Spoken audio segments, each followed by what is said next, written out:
बच्चे को पढ़ाओ, खूब लिखाओ, खूब तरक्की कराओ, पर याद कर लेना अपने बच्चों को इतना भी मत पढ़ाना कि वो बड़े होकर आपको अनपढ़ समझने लग जाए। अपने बच्चे के इतने भी लाड़ मत लड़ाना कि उसका जीवन बड़ा होकर बाहर में चला जाए। ये दुर्योधन के लाड़, ये उस पिता के लाड़ थे, उस माँ के लाड़ थे जो आज एक स्त्री की कदर की है। अगर माँ बाप के संस्कार होते तो आज दुर्योधन अपनी भाभी की कदर करता। तो ये माँ बाप के संस्कार नहीं थे। स्कूलों में आपको शिक्षा मिल सकती है, स्कूलों में आपके बच्चों को शिक्षा मिल सकती है, पर आपके बच्चों को संस्कार और सत्संग के अंदर ही मिले।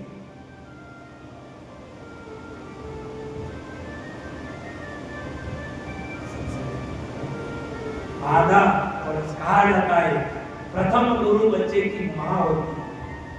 सबसे पहले गुरु माँ बाप होते हैं, वण के बाद पचे दूसरा वणे राम नाम ने पचे गुरु तो वणे तो वणे सबसे पहला गुरु माँ बाप। जड़ती माँ ने भगवान की शिक्षा पढ़ी।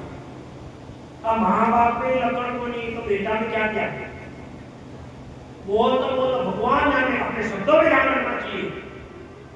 इधर एक जगह दो माँ बाप लड़ गया मेरा, अब दो माँ बाप लड़ गया तो लड़ता लड़ता वो लड़ी काफी बड़ी है साहब। ये संस्कार की बात है। लड़ता लड़ता काफी बड़ी टुकड़ा मार पे या दोई एक दूसरा ने टुकड़ो देवा ले जा गाली गलौज कहिया। अब वेती को पति ने क्यों तू कुत्ती, वेती को पत्नी के तू कुत्ता। अब शाह वसीन आवरे करो सोरो। अब काम पर खूब मेरा लिया। अब पत्नी की तू कुत्ता, पति की तू कुत्ती, कुत्ता कुत्ती कुत्ता कुत्ती। बड़ी जवानी का मानी में भैया क्यों बोल रहा है इतना? नहीं चोरानी क्यों यो कहिए कुत्ता कुत्ती सीधे कुत्ता कुत्ती आगे मतलब पूरी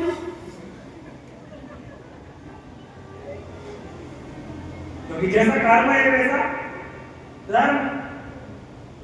अगर अपनी शिक्षा ये है तो बच्चे की शिक्षा तो वो अवश्य होगी। अपना धर्म सही नहीं है तो अपनी संतान का थोड़ी हो गए।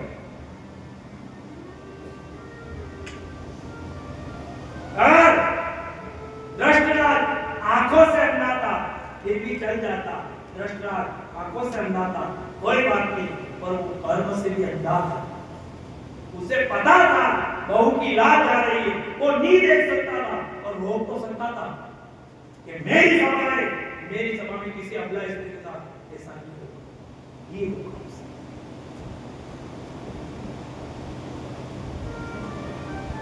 हाँ भाई वहीं से बिगड़ा। पांडवों को 13 वर्ष का वनवास, 1 वर्ष का अज्ञातवास हुआ। 13 वर्ष पूरे हुए पांडव के, 1 वर्ष और बचा। व्यास नगर में आकर रहने लगे। इधर अर्जुन किन्नर से विवाह करता है, कटोत्कच उनके पुत्र का जन्म होता है। इधर एक दिन दुर्योधन को पता चला कि पांडव का 1 वर्ष और बचा है और दुर्योधन ने कहा, जैसे ही दुर्वासा ऋषि के पास गए, वो दुर्वासा ऋषि से कहा, महात्मा 10,000 महात्माओं को लो और पांडवों के वहां भोजन करने दो। और दुर्वासा ऋषि किसे करते हैं? जल्दी लोग 10 हाथ छेटी निकले बड़े दुर्वासा ऋषि के, क्योंकि थोड़ा संकेत आ गई, फिर ज्यादा मजाक भी गलती हुई, हाथ में जल लिया, मैं पी लेता, जाओ मैं तुम्हें श्राप देता हूं, पूरा जीवन समाप्त कर देता।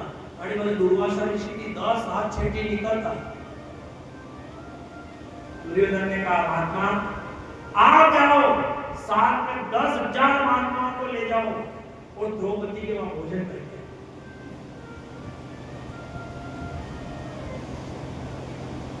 ये बात कही। इधर जैसे ही महात्माओं से कहकर चले गए, दुर्वासा ऋषि 10,000 महात्माओं से कहा, हमें युधिष्ठिर के घर भोजन करने जाना है। इधर युधिष्ठिर जी महाराज आए, दुर्वासा ऋषि ने कहा, हम तुम्हारे घर भोजन करने आ रहे हैं। युधिष्ठिर जी ने कहा, महाराज पधारो। उन्होंने कहा, नहीं, अभी हमारे माला जाप का समय, हम माला जाप करते सुबह 10 बजे तुम्हारे यहाँ भोजन करने आ जाएंगे, तुम हमारे लिए भोजन बनाने तैयार। और मैं अकेला नहीं आऊंगा, मेरे साथ 10,000 महात्मा आएंगे। युधिष्ठिर हाथ जोड़े, पधारो। सम्मान किया। इधर द्रौपदी के पास गए, पूरा वृतांत द्रौपदी को बताया कि दुर्वासा ऋषि ने भोजन की व्यवस्था। द्रौपदी ने कहा बेटा आपने मना तो नहीं करी? युधिष्ठिर ने कहा मैंने मना नहीं किया है, मैंने कहा भोजन के लिए पधारो, पर हे द्रौपदी क्या करें, क्या जिमाएंगे 10,000 महात्माओं को, कुछ नहीं है घर के अंदर। द्रौपदी ने कहा उस समय उसने लाज मचाई थी, आज भी वही लाज मचाएगा। और जो द्रौपदी भगवान कृष्ण की बात कर ही रही थी, इतनी देर में भगवान दौड़ता दौड़ता आया। भगवान ने जो कृष्णा ओ कृष्णा, क्योंकि भगवान द्रौपदी ने प्रेम से कृष्णा किया था। भगवान कहे कृष्णा ओ कृष्णा, द्रौपदी ने क्यों हाँ कान्हा क्या हुआ, कैसे आना हुआ? और कान्हा मैं अभी तुम्हें याद कर रही थी। भगवान ने क्यों सब आता छोड़, शक्ति पेला तो घर में कोई खावा कहोगे तो मैंने भोजन करेंगे, बहुत जोर की भूख लगी।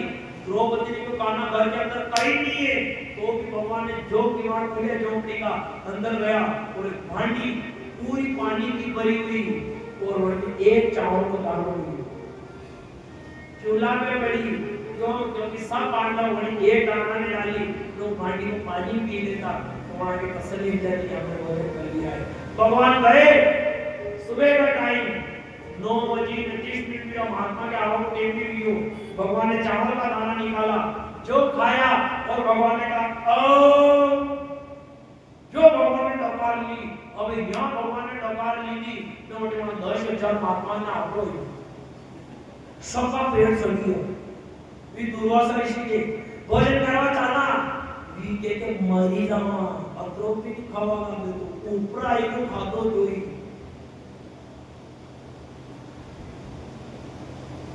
इस संसार में आपको सौगंध देकर भोजन कराने वाले मिल जाएंगे, सौगंध देकर यात्रा कराने वाले मिल जाएंगे।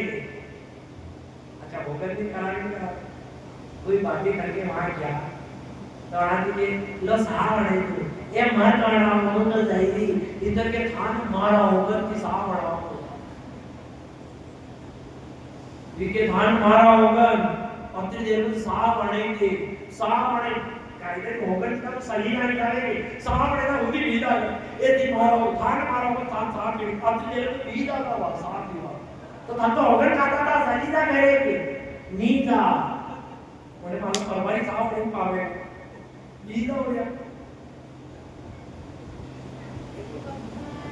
चाय सौगंध देकर चाय पिलाने वाले मिल जाएंगे, सौगंध देकर भोजन कराने वाले मिल जाएंगे, सौगंध देकर यात्रा कराने वाले मिल जाएंगे, पर आपको सौगंध देकर भोजन कराने वाला वही मिलेगा।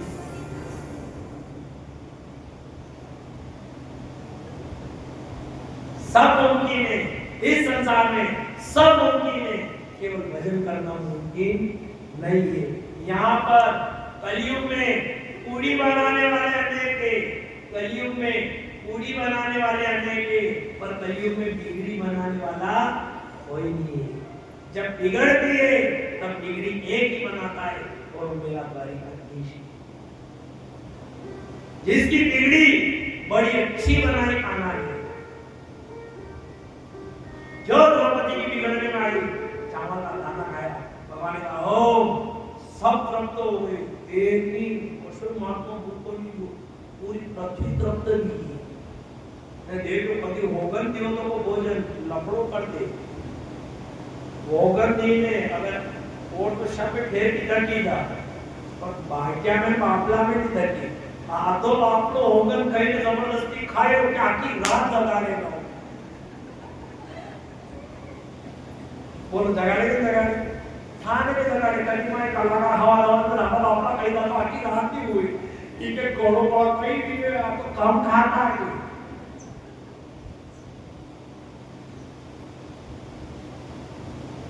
ठीक है ऐसा किया था मां वो बल्ले मां का भी बना कितना ऐसा किया है ई बल्ले का तो धर्म नाना का लाड कर जमा काफी बात है पर मां तीन का तो बड़ा लाड है मां तीन का लाड नहीं करता तुमने ऐसा लेता ये होकर तीने थान भी खवाड़े मान खवाड़े का तीन ही थान मारा होकर तो लेवो पड़ेगा आधा आधा करी ना अशा करके आगे आगे वाला पैसा तो ली जातो आधी उठा कोई कधी कधी तो बाबी के ताकि अंदर कथा भी नहीं बेनू आना नहीं तो मने बेटा करना पड़ेगा कभी ज्यादा भोजन शरीर को नुकसान कर सकता है ज्यादा भोजन शरीर को नुकसान कर सकता है इसलिए संसार में आयो कुछ मत छोड़ना पर दो चीज छोड़ देना कौन सी एक तो चाय और दूसरी है चिंता ज्यादा चाय शरीर को नुकसान करती है और ज्यादा चिंता आत्मा को नुकसान करती है ज्यादा चाय पी लो तो भोजन कम हो जाता है और ज्यादा चिंता ले लो तो भोजन कम हो जाता है जिस दिन चाय कम कर दोगे शरीर स्वस्थ रहने लग जाएगा और जिस दिन चिंता कम कर दोगे उस दिन वो मोहन आ जाएगा ये दो चीज शरीर को नुकसान करती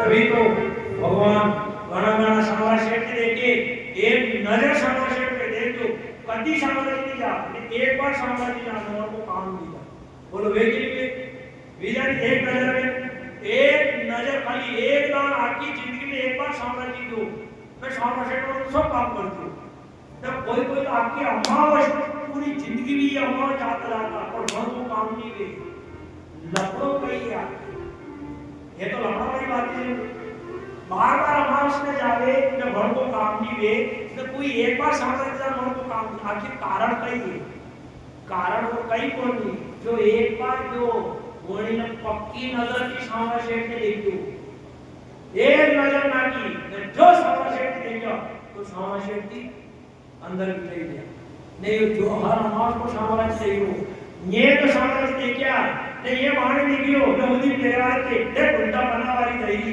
शामला से बोले गिरी वन की इच्छा पूरी कहां की गिरी काफी शामला शेठ ने तो छोड़ दिया और वही नजर उल्टा बना के चली क्या मिली जो देखता है तभी तो कहा जाता है वो प्यारो लागे रे मते वालो लागे जड़ी ने शामला जी देखो रे जड़ी ने भगवान जी देखा बड़ी में प्यारा लगा अच्छा ईमानदारी से बता दो अगर शामला शेठ को और की जगह प्यारा लागेगा लागे लागे नहीं अच्छा शामला शेठ ने तो छोड़ दो शामला शेठ ने कभी आपका शामला शेठ बढ़िया तैयार हुई था बढ़िया कोट पैंट वगैरह पहन ले तो मजा का दौरा मार रही है तो टाई आई कर ले कड़े मत उसको मां के कारण की मम्मी थी खुशी ने फोन के हमारा थी भी बढ़िया तैयार तो हम लगे उसी प्रकार जब आत्मा उस परमात्मा को निहारती है तो आत्मा से एक आवाज आती है वो प्यारो लागे रे मत वालो लागे मुरली वालो श्याम करो प्यारो लागे वो प्यारो लागे मत वालो लागे मुरली वालो श्याम करो प्यारो लागे यो लागे रो प्यारो लागे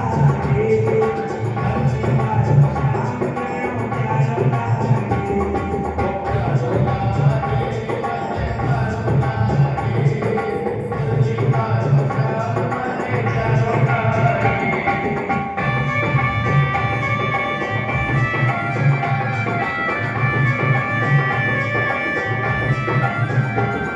लागे वो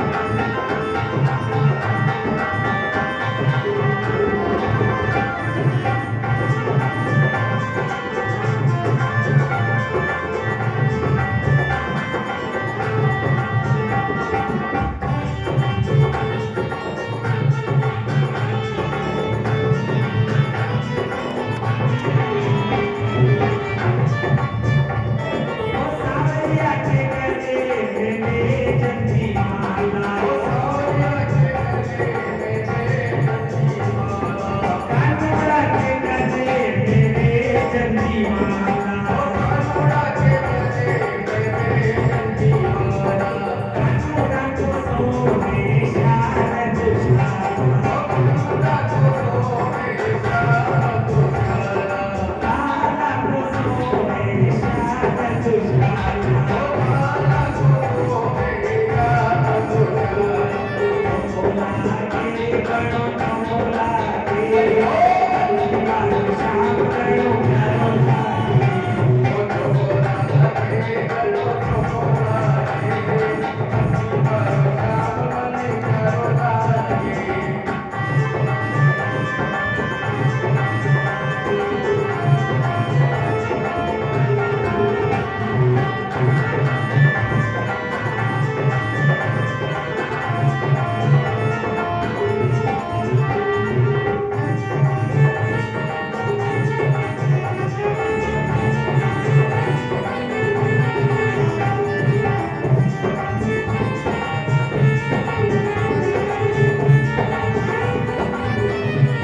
कहता है जिसने देख लिया उसने प्राप्त किया।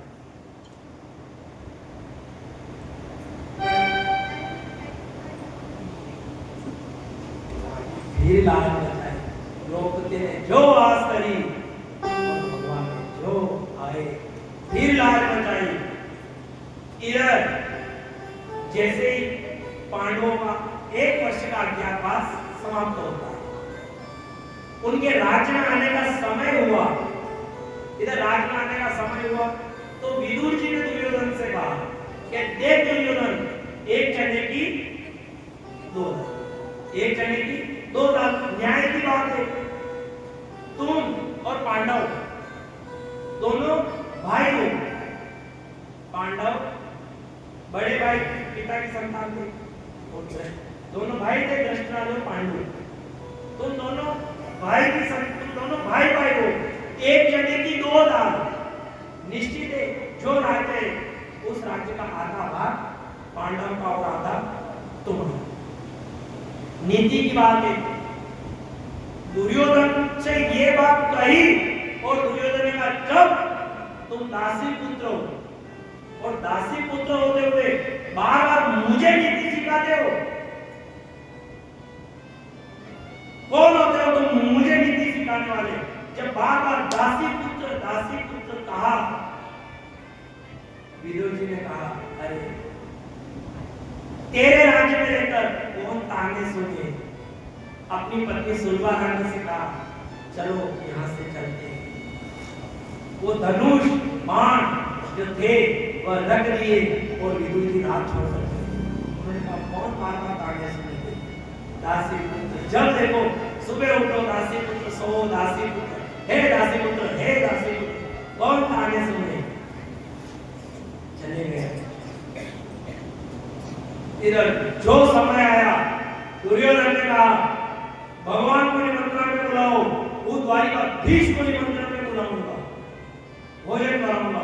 मैं नियम मामा शकुनी जो दुर्योधन कोरोना पाजे टीम तो जो दुर्योधन थो घणो बढ़िया पर आगे लपड़ो तोड़ी दुर्योधन की यो दूसरों तो नेगेटिव लेतो, यो दूसरों तो नेगेटिव लेतो અને જશે મામા શક્તિ કે મેરે દાતો ફેર કોરોના પોઝિટિવ આને ભગવાન સમજાતા કે દેખ दुर्योधन असो पाप नहीं करतो तो उनके रात बढ़िया म्हणते जाते कि हां भगवान मैं पाप नहीं करूंगा।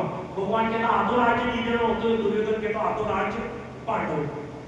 अब रात में समझी जातो ये मामा शक्ति के टच लियो फिर कोरोना लीधो फिर कर दो कोई राज्य राज्य नहीं पांडव की यो लपड़वानी मामा शक्ति को तो शायद ये एक घड़ी रे इतना नामे जातो वो भी कोरोना पॉजिटिव वंदन भी मामा शक्ति को કે દેખ दुर्योधन તું કામનો આવે ભગવાન આવે ને દ્વારિકાથી તો અતો ખીલા છે કે કઈ બોલી नहीं सके। इतना भोजन कराना है कि कुछ नहीं बोल सके। दुर्योधन ने क्यों हो जो भगवान कृष्ण आए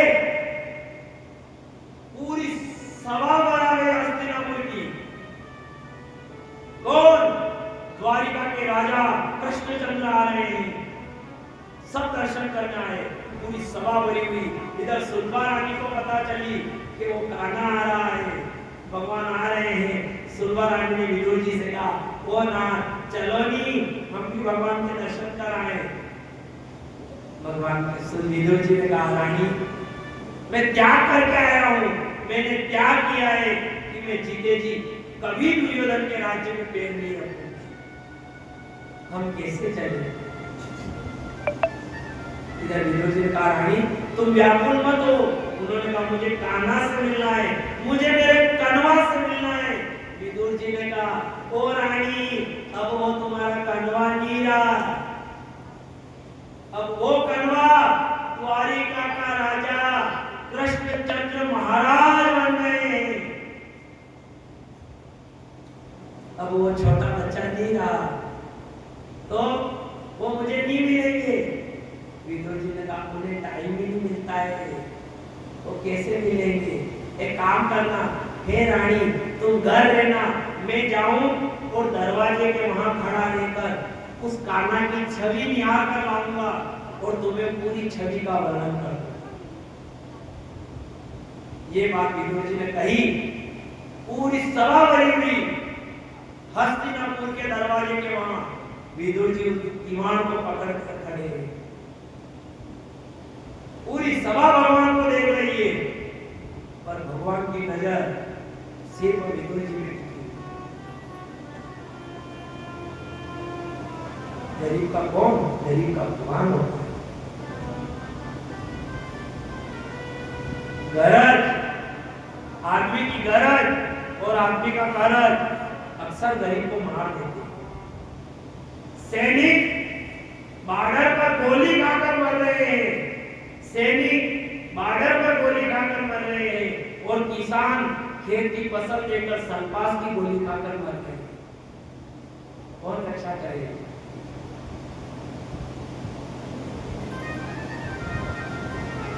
पूरी सभा में केवल विदुर जी में दृष्टि पड़ी। दुर्योधन ने कहा, कान्हा आओ पधारो। और जैसे आए भगवान ने कहा, दुर्योधन देख मेरी बात सुन ले, मैं शांति दूत बनकर आया हूं, तुम्हारे और पांडवों के बीच शांति चाहता हूं। मैं शांति दूत बनकर आया हूं, शांति की बात करूंगा। और जो बात विदुर जी ने की वही बात भगवान कृष्ण ने की। जो विदुर जी ने कहा था, एक चने की 2 दाल, या तो आधा राज्य दो या 5 गांव पांडवों को दे दो। आधा राज्य भी नहीं दो, केवल 5 गांव दे दो, ये पांडव का गुजारा कर लेंगे। और वही बात भगवान ने दोहराई कि देख दुर्योधन, एक चने की 2 दाल और आधा राज्य का हकदार तू है, तो आधा राज्य का हकदार ये पांडव है। और हाँ, तो आधा राज्य नहीं दे तो 5 गांव में पांडवों को दे दे, ये तुमसे कुछ नहीं मांगे। और ये भगवान कह रहे हैं। जब भगवान ने ये बात कही तो दुर्योधन ने कहा, कान्हा तुझे भोजन के लिए बुलाया है, तू भोजन कर और जा यहां से, तुझे हमारे बीच में बोलने की जरूरत नहीं है। और तू आधा राज्य की क्या बात कर रहा है, तो 5 गांव की क्या बात कर रहा है? इन पांडवों को तो सुई की नोक बराबर राज्य तो आधे गांव की बात करता है, एक सुई की नोक बराबर नहीं दूं, सुई की नोक। जब ये कही भगवान ने कहा, चुप, ये बार-बार तू सुई की नोक किसे बता रहा है? इन गरीबों को, इन पांडवों को तू सुई की नोक बताता है। हे दुर्योधन, तू सुई की नोक की क्या बात करता है? अब तो ये द्वारिकाधीश इन पांडवों को बाण की नोक पर पूरा राज्य लेकर बताएंगे। अगर समाप्ति नहीं करनी, मेरा नाम द्वारिकाधीश नहीं, प्रण कर रहा हूं, हाथ में साफ कर दूंगा सब। बार-बार सुई की नोक बताता है। अब तो बाण की नोक पर ये पांडव राज्य, पूरा राज्य लेकर रहेंगे, देखता है। और तुझ दुष्ट के यहाँ का भोजन करूंगा मैं। अरे तेरे यहाँ का भोजन जो कर ले उसकी तो मृत्यु भी नहीं आए, तेरे यहाँ का कौन भोजन करे? अरे मेरे भोजन का निमंत्रण तो विदुर काका के वहां है। जब भगवान ने विदुर काका कहा, इधर विदुर जी ने कहा, अरे मैंने कब भगवान को भोजन का निमंत्रण दिया? मैंने कब कहा उस कान्हा से कि मेरे यहाँ भोजन करने आना? तो विदुर जी भागे, वो कहीं तो माखन लेने गए, कहीं मिश्री ढूंढने लगे। इधर भगवान निकले, सीधे विदुर जी के घर पे गए। जो किमाड़ बजाया भगवान ने, इधर सुलभा रानी की एक ही हाथ है, सुलभा रानी नहा रही थी, सब कपड़े उतार के वो कह रही, वो कान्हा कैसा होगा, वो कब आएगा, क्या वो कान्हा नहीं आएगा, क्या वो कान्हा नहीं आएगा? सुलभा रानी की एक ही हाथ से, वो कब आओगे हमारे अंगना, सुलभा जो वे बात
कृष्णा कृष्णा रटते रटते बेटी रे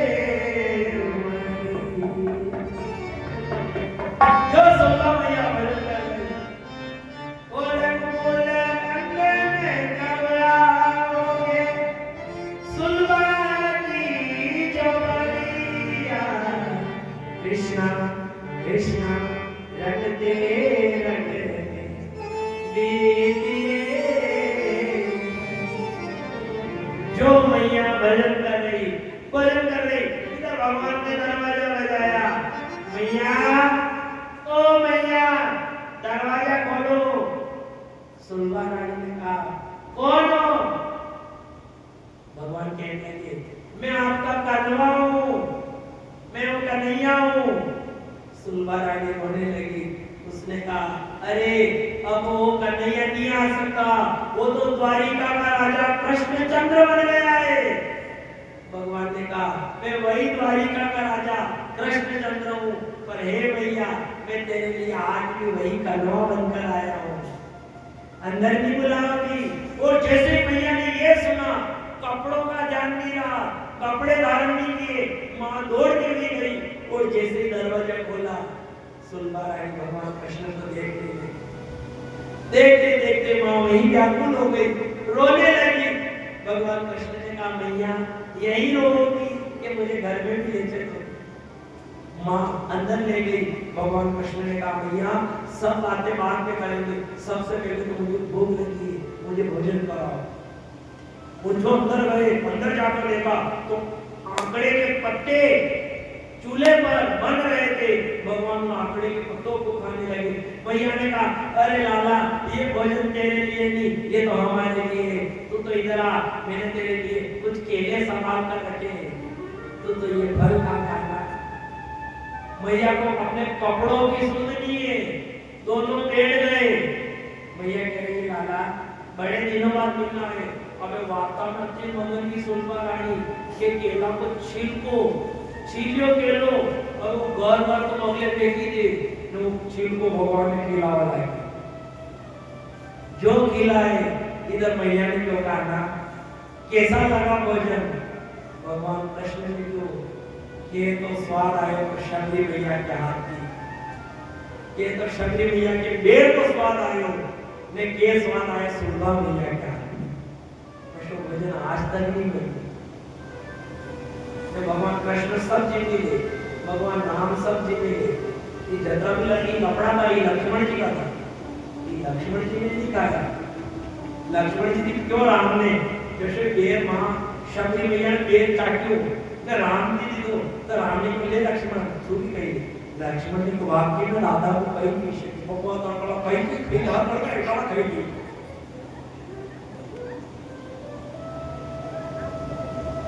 पर वही लक्ष्मण ने जो बेर फेंका था वही बेर संजीवनी बना और लक्ष्मण के प्राण बचाए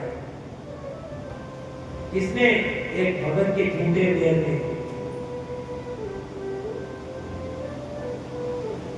देख लो झूठो कौन खाए झूठो के तो संतान को झूठो मां खावे के तो संतान को झूठो मां खावे ने के संतान को झूठो मां खावे ने के भगत को झूठो परमात्मा खावे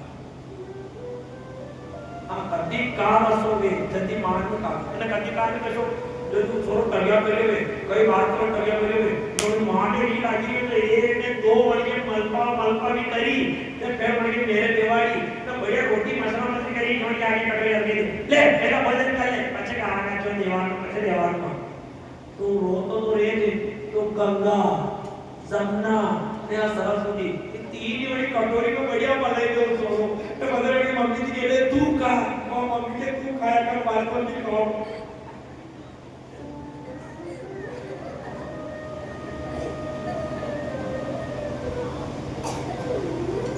और मां और परमात्मा छिलके खाने लगे भगवान कैसा स्वाद आ रहा है भगवान की द्वारा भैया आणि स्वाद की बात ही अलग है जो भगवान छिलके खाए इधर विदुर जी आए विदुर जी ने आकर देखा कि भगवान छिलके खा रहे हैं विदुरानी से कहा ओ रानी ये क्या खिला रही हो भगवान को छिलके खिला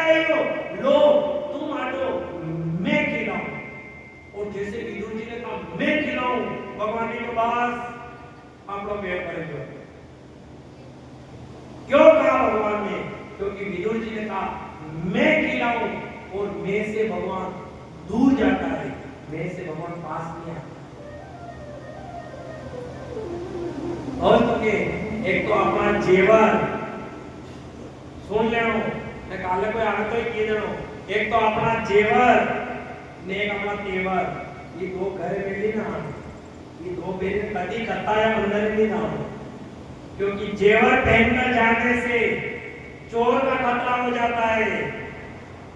जेवर पहनकर जाओ तो चोर पास आ जाता है, और तेवर लेकर जाओ तो माखन चोर दूर चला जाता है।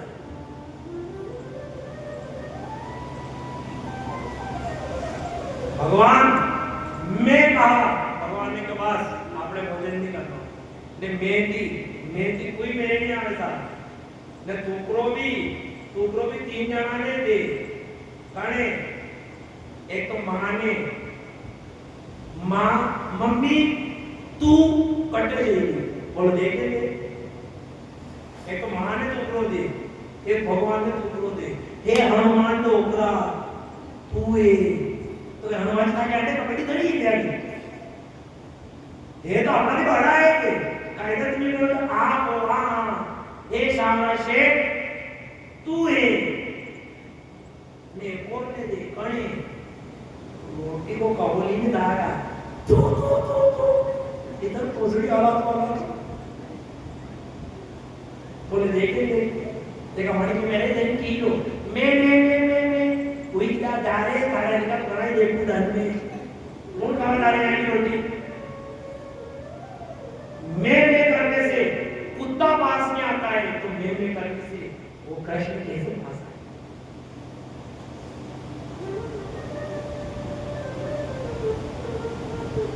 टुकड़ो भी जमा वाला पे जमे, माँ ने टुकड़ो दी तो जमी जाएगा, भगवान ने टुकड़ो दी तो जमी जाएगा। कभी पापा ने दी के देख लो, ए पापा तू क्या रही हो, तो शब्द पहला पापा लड़ होते क्या है तो बोलता इसको पहला तो आए।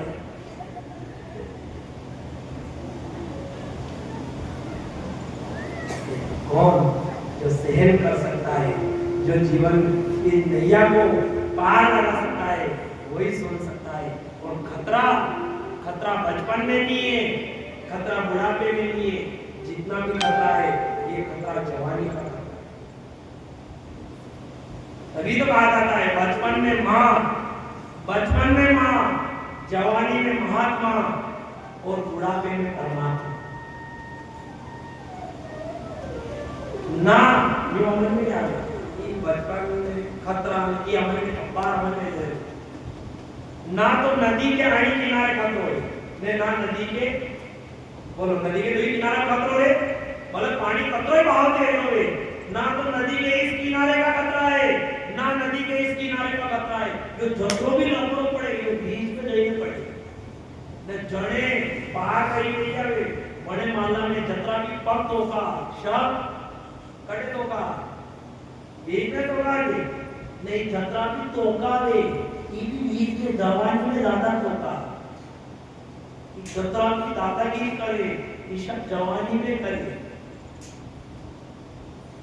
इसीलिए जवानी में कथा क्यों सुनी जाती है, क्योंकि खतरा जवानी का।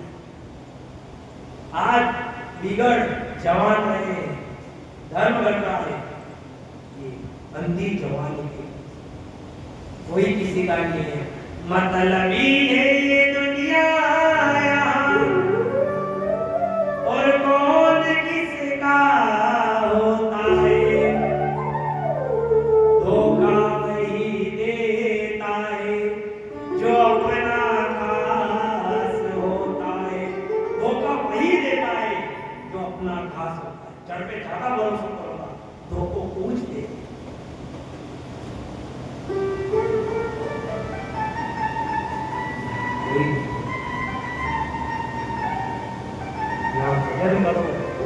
काम करो गरज रे तो सब तार लड़ावे मुकेश ने करके यो मुकेश माराने देखी तार काट तू बड़ी रूपारी जो तारने देखी तार काटे रो मुकेश मने गंगा जी लीधा वो मुकेश के डोंगरी तो यार के खार में नाके में लीधे ने ना बोड़ी उठे जो कि नो बैठ नाके में गंगा जी क्यों किया जाता है? तो बोलतो रे तो उनका कोई गागड़ा सुनेगा ऊंची ऊंची ऊंची बचपन में कभी डोकरा डोकरी की कीधं देखा तेरे भाई ऊंची ऊंची ऊंची ये कहीं कहिया भाई क्यों नहीं किया जाता है? उसके लाड़ क्यों किए जाते हैं? क्योंकि उससे गरज है ये बड़ा होगा, ये काम करेगा। बुढ़ापे में क्यों ध्यान नहीं रखा जाता है? क्योंकि बूढ़े हो गए, शरीर ने काम करना छोड़ दिया तो घर वालों ने संभाल करना छोड़ दिया। ये किसी का मतलब गाय काम करो तो शब्द सुहावे, नाम जपो तो मुंडा चढ़ावे। भजन करवा युवराज का पप्पा अगर भजन करवा बीजा रोज ने घंटा भजन करे तो मैं क्या आपको करे ई बर्बाद रहेगा। आधा सकर में पड़ी वाली बात बची है, सब खाद दाल छोड़ी में तल पर बोलते भी आपको घर धोए गए कहीं काम नहीं करेंगे तो कहीं तो आओ क्या के कर तो भजन ही रहे नहीं करे भजन करो तो मुंडा चढ़ावे तो घर में सब भूती थे। कभी ट्राई करना हो कि हमारे घर में कौन कौन भूते तो यदि सब सभा भरी गई बाकी को दल में सब पेट पे जन बाण में सब बेरा जावे मतलब सब के इसमें ब्राह्मण मंदिर में भी जाओ एक बार उपपति मनमाई बैगाड़ी मोरे सुनाई गुरुदाय धरे धरे नहीं पाला शरण लागी गरी नहीं विनय शाला चौपाया बोलवा ले जाओ जो जो ड्यूटी ने सदी हम तक ड्यूटी मारी घर में ले जो होटल बेटा ले तो हम जाने भगत थे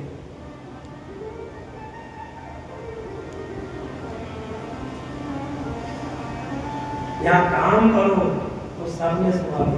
शरीर चल रहा है तो संसार वालों को सुधार रहा है। शरीर साथ छोड़ देगा, ये संसार साथ छोड़ देगा तो क्यों विचार कर रहे हो कि बुढ़ापे में भगवान मिलेगा? जब संसार के लिए समय निकाल सकते हो, संसार के लिए समय मिल सके, अपना शरीर के लिए टेम मिल सके तो भगवान की टाइम नहीं मिले। कोई कहे कि भजन करो, भजन करने की कहो, कोई कहे हमें टाइम नहीं है, हमें टाइम नहीं है कि जो ज्यादा टाइम करे कि भजन करने का टाइम नहीं है, भजन करने का टाइम नहीं है। हमरा पेली उठे नहुदी लेटी बातों के तारो लगी वो कहे कि तारो बोल तो थाने तो टाइम नहीं है, थारो काम करके हाँ तू ताला खोल नहीं खोलना क्यों? थाने तो टाइम नहीं है।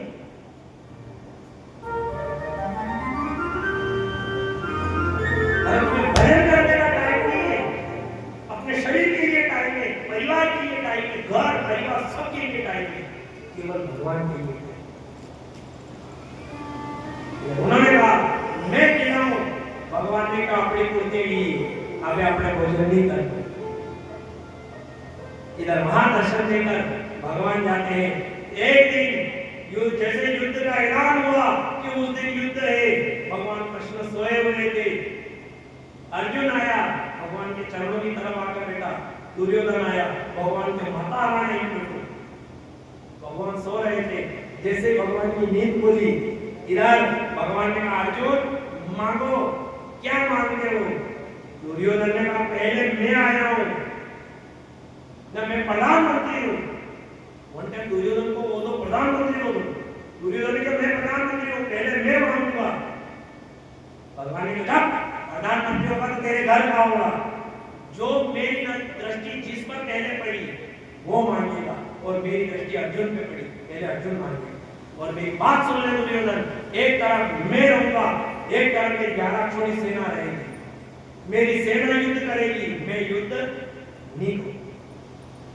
दुर्योधन ने क्यों थी युद्ध नहीं करूं, थाने में पूजा वाले निजामा के युद्ध में थाने युद्ध नहीं करेंगे। अर्जुन ने कहा बोल अर्जुन तुझे क्या चाहिए? अर्जुन ने क्यों मारे था आप चाहिए। दुर्योधन ने कहा आपको तो इसी सेना चाहिए। दुर्योधन ने कहा आपने तो सेना चाहिए, जो मांगा। भगवान ने कहा जाओ, मैं रहूंगा, युद्ध नहीं करूंगा, मैं अर्जुन के साथ रहूंगा, मेरी सेना दुर्योधन के साथ रहेगी, वो युद्ध करेगी। इधर जैसा ही बाण निकला, दुर्योधन की आवाज आई अर्जुन अब कुछ नहीं होगा पछताने से।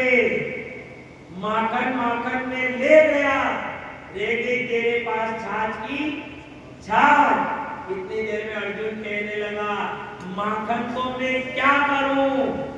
ए दुर्योधन माखन को मैं क्या करूं जब माखन चोर है मेरे पास।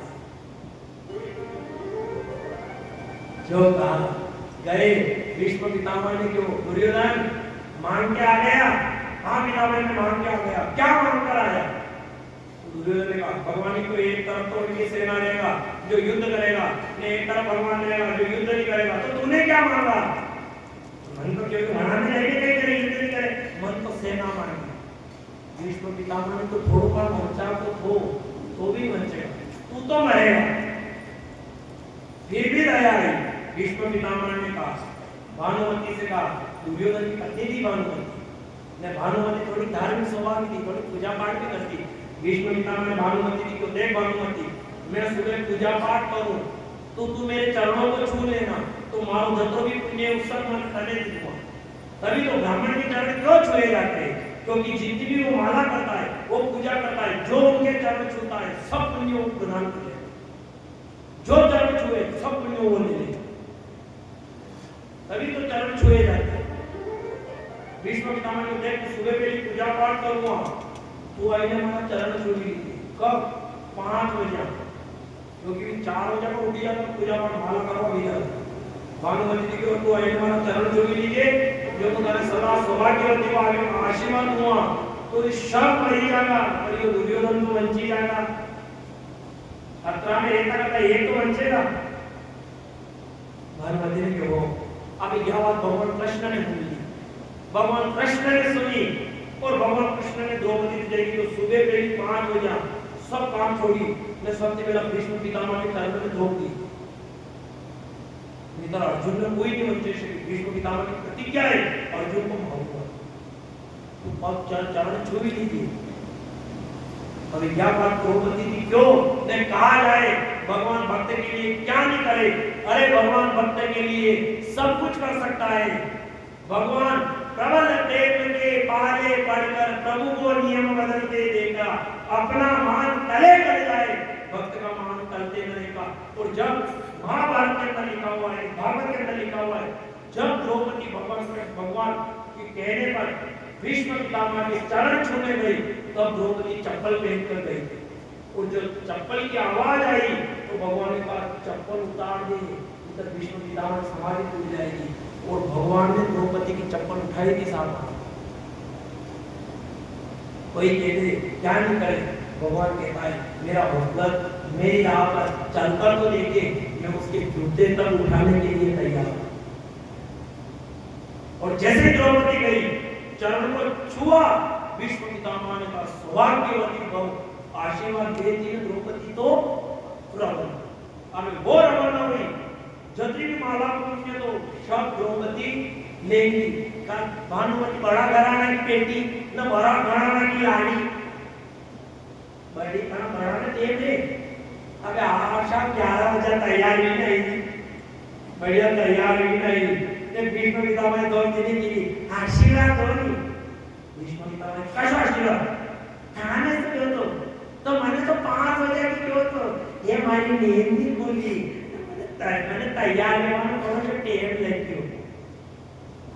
जो टेम को तो लपड़ो है भगवान क्या नहीं करे, जहाँ के भगवान नहीं बने कई मने भगवान अत्रि कथा मुनीरा मान भगवान नहीं बने कई मने खाने भगवान दही बजे को मुट्ठी भी दे दी नहीं दही बजा ठीक है नहीं जा मुट्ठी बजे काटा बुला दही तो पता है भगवान ने बोले क्या नहीं बोले बोले भगवान का इधर की 12 बजे कथा शुरू हुई ने। नियम तो ऐसा है अगर आपके घर में पितृ दोष है, आप भागवत कराने की हैसियत नहीं है, आप भागवत नहीं करा सकते हो, घर के 2 सदस्य जोड़े सही गणपति शुरू हो तब आकर यहाँ पर बैठो और भागवत जी की आरती हो जाए तब यहाँ से जाओ। ये भागवत कहती है कि उसके घर का पितृ दोष आधा समाप्त होता है। कहीं नहीं करो, सुनो तो सही। आप शांति क्यों 5 बजे 11 बजे मैंने तैयार लेवा में थोड़ा सा टेम लेती हूँ, तैयार लेवा पर तब पर घड़ी घड़ी करो हवन करा ना तो मुहूर्त काढ़ी के तैयार हूँ पर कशो तैयार कर पाए।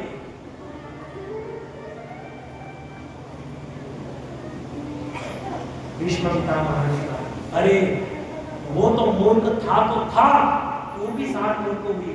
दुर्योधन को कोई नहीं बचा सकता है, मरेगा दुर्योधन। पर भीष्म पितामह ने कहा, उस कृष्ण ने प्रतिज्ञा करी है कि शस्त्र नहीं उठाएगा। ये भीष्म पितामह गंगा पुत्र भीष्म पितामह में प्रतिज्ञा करता है कि भगवान कृष्ण को 18 दिन के अंदर एक बार शस्त्र उठाना पड़ेगा। और भीष्म पितामह की प्रतिज्ञा सफल हुई। अर्जुन पे बाण चला, आखिर में भगवान को शस्त्र उठाना पड़ा, इसके आगे झुकना पड़ा, एक भगत के आगे झुकना पड़ा, अपनी प्रतिज्ञा को टालना पड़ा और शस्त्र उठाना पड़ा सभा। जो युद्ध का समय आया, अर्जुन डरने लगा, मुझसे युद्ध नहीं होगा, काका करे, पिता करे, गुरु करे, मैं युद्ध नहीं करूंगा। और जो भगवान ने गीता कहना आरंभ करी, उधर टोकने वाले ने टोका, काना तू गीता नहीं सुना सकता है, क्यों? यहाँ ब्राह्मण खड़े और गीता सुनाने का केवल ब्राह्मण को है। भले आज सब भागवत जी कह जाए, कोई भी भागवत जी कह जाओ, कोई भी किसी भी कथा कह जाओ, करोड़ को फल नहीं लगेगा। आज गीता जी बोलो, लिखा है, स्पष्ट लिखा है, ब्राह्मण के अलावा भगवान कृष्ण को टोक दिया था, तुम्हें गीता सुनाने का कोई हक नहीं है, गीता सुनाने का केवल ब्राह्मण। पर कौन से ब्राह्मण जो कर्म करते हो, जो भक्ति करते हो, उसके मुख से गीता सुनो तो पुण्य लगता है। अकर्म करने वाले ब्राह्मण के मुख से अगर गीता सुनो, सब पुण्य समाप्त हो। भगवान कृष्ण ने कहा, तेरा नियम नहीं है, तू गीता नहीं सुनाएगा, तू गीता नहीं सुनाएगा। भगवान ने कहा, बाहर में जाए नियम। अरे तुम्हारे नियम वहां कहां गए थे जब एक अबला बहू की लाश जा रही थी, तब कहां गए थे नियम? मैं गीता सुनाऊंगा। जो भगवान ने गीता सुनाई, जो ज्ञान दिया, अर्जुन से कहा खड़ा हो, मार। और भीष्म पितामह ने इतने बाण मारना, इतने बाण मारना कि शैया बन जाए मारना, कोई जगह खुद खाली नहीं रहनी चाहिए, इतने बाण मारना भीष्म पितामह। और भगवान के कहने में जो बाण मारे, 56 दिन तक पांव पे रहना पड़ा, 56 बाण लगे, 56 दिनों तक शैया पर रहना पड़ा। कल आएगी, आज तो टाइम कम दियो, टाइम भी दियो वैसे। कल कहा भीष्म पितामह को बाणों में क्यों रहना? 56 दिन तक बाणों पे सोए। इधर युद्ध समाप्त हुआ, 18वां दिन आया, दुर्योधन बचा। भीम से कहा, इसकी जंघा पे मार, भीम इसकी जंघा पे मार, और टुकड़े टुकड़े कर दे जंघा के। भीम ने कहा, कान्हा गदा का नियम ही नहीं है कि कमर से नीचे गदा चलाए। भगवान ने कहा, छोड़ इस नियम को, मार और इसकी जंघा के इतने टुकड़े कर कि कुत्ते नोच नोच कर खा जाए। अरे एक अबला बहू को ये जंघा बताता है, एक बेटी को जंघा बताता है, मार इसकी जंघा। और जो भीम ने मारा, मूर्छित हो गया, गिर पड़ा, फिर भी बुद्धि ने प्रकाश नहीं किया। वही समय आया, अश्वत्थामा आया। अश्वत्थामा ने कहा, मांगो, क्या मांगते हो? हे दुर्योधन, तू जो कहे मैं वो कर दूं। दुर्योधन ने कहा, अश्वत्थामा पूरा राज्य में तेरे नाम कर दूंगा, तू एक काम कर, 5 पांडवों के सिर लाकर मुझे दे, पूरा राज्य तुझे दे दूंगा। अश्वत्थामा गया, जहां पांडव सोए हुए थे, वहां से भगवान ने पांडवों को उठाया, दूसरी जगह सुलाया। इधर द्रौपदी के 5 बेटों को वहां सुलाया। अश्वत्थामा गया, 5 बेटों के सिर काटकर लाया और दुर्योधन को दिया। दुर्योधन ने अर्जुन का सिर फोड़ा, युधिष्ठिर का फोड़ा, नकुल सहदेव का फोड़ा, पर जैसे भीम का सिर दुर्योधन ने फोड़ा, और दुर्योधन समझ गया ये 5 पांडवों के सिर नहीं हो सकते, सबके सर आसानी से फूट जाए, पर भीम का सर आसानी से फूटने वाला नहीं है। हो ना हो, ये उनके पुत्र के सिर है। और द्रौपदी ने अपने पुत्र को मरा देगा। द्रौपदी ने कहा, जीवित हो या मृतक हो, मुझे अश्वत्थामा चाहिए। इधर अर्जुन गया, अश्वत्थामा को ढूंढने लगा। भगवान कृष्ण भी पीछे पीछे गए। इधर अश्वत्थामा मिला तो अर्जुन ने ब्रह्मास्त्र चलाया, उधर से अश्वत्थामा ने भी ब्रह्मास्त्र चलाया। दोनों ब्रह्मास्त्र टकराए, भयंकर ज्योति निकली, पूरा ब्रह्मांड समाप्त हो जाए, पृथ्वी थर-थर कांपने लगी। सप्तऋषि ने कहा, मत करो, क्यों अत्याचार कर रहे हो, अपने अपने ब्रह्मास्त्र लौटाओ। इधर अर्जुन तो ब्रह्मास्त्र लौटाना जानता था, पर अश्वत्थामा नहीं जानता। इधर अश्वत्थामा ने कहा, कहां छोड़ूं? उन्होंने कहा, उत्तरा की घर अभिमन्यु की जो पत्नी है उत्तरा वो गर्भवती है, उसके गर्भ के लिए ब्रह्मास्त्र डाला। वो ब्रह्मास्त्र गया, उत्तरा के गर्भ को खंडन करने लगा। उत्तरा व्याकुल हो गई, रोने लगी। उत्तरा ने कहा कौन मेरी रक्षा करे? और उत्तरा ने फिर विचार किया कि मेरी सासू जी ने कहा था कि जब कोई नहीं आता है तब वो सहारा से आता है। और उसने कहा था, मेरी सासू मां ने कहा था कि हे उत्तरा, कभी भी मुसीबत आ जाए तो संसार के पीछे मत भागना, तो सहारे के पीछे भागना। और जो उत्तरा ने ध्यान किया, भगवान ने अंगूठे का स्वरूप धारण करके गर्भ में आए और चक्र से उसकी रक्षा करी। आगे आएगी कथा। कल परीक्षित थी कि शंका भी ली थी कि रक्षा चक्र से करी कि गदा की गई। आएगी कि श्राप हुआ सुदेव मां। कल आएगी कथा कि रक्षा परीक्षित की रक्षा कैसे हुई, जो उनकी रक्षा करते हैं। 7-9 महीने तक भगवान उस गर्भ के बालक की रक्षा करते रहे। 10वें महीने में जैसे उत्तरा के पुत्र का जन्म होता है, साधु महात्मा को बुलाया।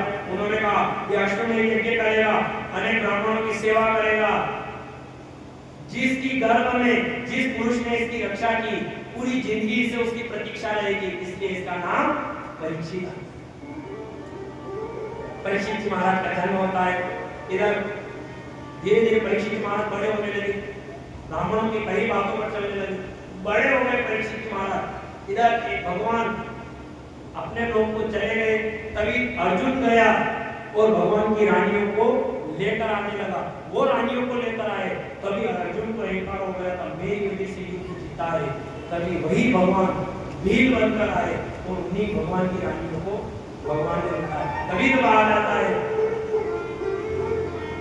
संसारी नर का क्या बड़ा और समय बड़ा बलवान, बीलन लूटी गोपिया वही अर्जुन वही अर्जुन, वही तर्कश, वही बाण। फिर भी भगवान ने गोपियों को लूट लिया। अर्जुन का अहंकार समाप्त होता है। इधर अर्जुन ने युधिष्ठिर से कहा हाल बुरा है, भगवान अपने लोग को चले गए हैं। इधर पांडवों ने परीक्षित को राज्य दिया, पांडव भी चले गए। इधर वह राज्य करने लगा। परीक्षित जी महाराज ने उत्तरा की पुत्री इरावती से विवाह किया। जन्मजय आदि 4 पुत्र उत्पन्न किए।